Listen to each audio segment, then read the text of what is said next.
Michael Schneider, president of the EPP Group in the Committee of the Regions, will present his own initiative opinion on assessing territorial impacts at the July plenary session of the COR. He recommends that the European Commission, in its efforts to deepen territorial cohesion, should pay more attention to assessing territorial impacts. But what is really hiding behind territorial impact assessment, and why is it important? Ja, der Titel ist sicherlich für viele, die sich mit europäischer Politik beschäftigen, zunächst mal nicht so sehr verständlich. Territoriale Folgenabschätzung, das ist klingt sehr technokratisch.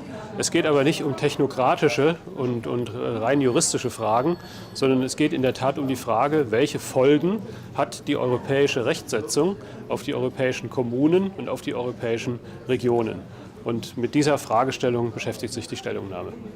Der zentrale Gedanke dieser Stellungnahme ist der, dass bei jeglichem Rechtsetzungsakt, bei jedem Vorhaben, eine neue Richtlinie, eine neue Verordnung zu erlassen, zunächst einmal geprüft werden muss, und zwar von der Kommission geprüft werden muss, wie sich die Maßnahme voraussichtlich in unterschiedlichen Regionen auswirkt.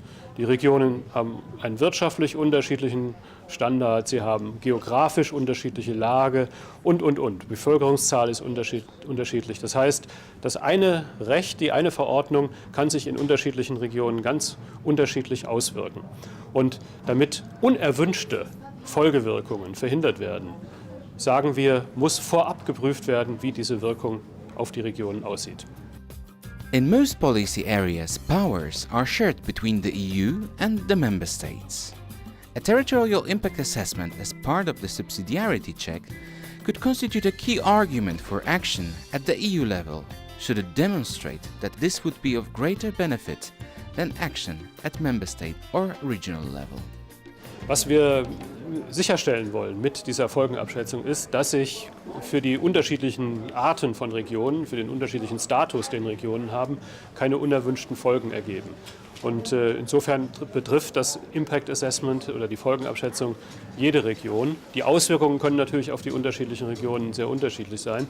Vielfach kann es der Fall sein, dass keine Auswirkungen oder keine negativen Auswirkungen auf Regionen sich ergeben oder auf die meisten nicht ergeben, sondern nur für einige wenige. Aber das muss Grund genug sein, die Gesetzgebung entsprechend anzupassen. Das heißt also, ich will es nochmal vielleicht in einem Satz sagen, das heißt, eine Folgenabschätzung ist gerade für die Regionen, die unmittelbar an der Gesetzgebung ja nicht beteiligt sind, sondern die am Ende die Gesetze ausführen müssen oder die Verordnungen ausführen müssen, ist für sie die Chance, dass von vornherein auf Brüsseler Ebene, auf europäischer Ebene die Interessen der Region im Blick behalten werden. No policy area should be excluded from territorial impact assessment, argues Michael Schneider. What impact could his opinion have on EU legislative process? Well, firstly, it will be assessed by the Committee of the Regions during the plenary session on the 3rd of July. For more information, visit our website epp.cor.europa.eu.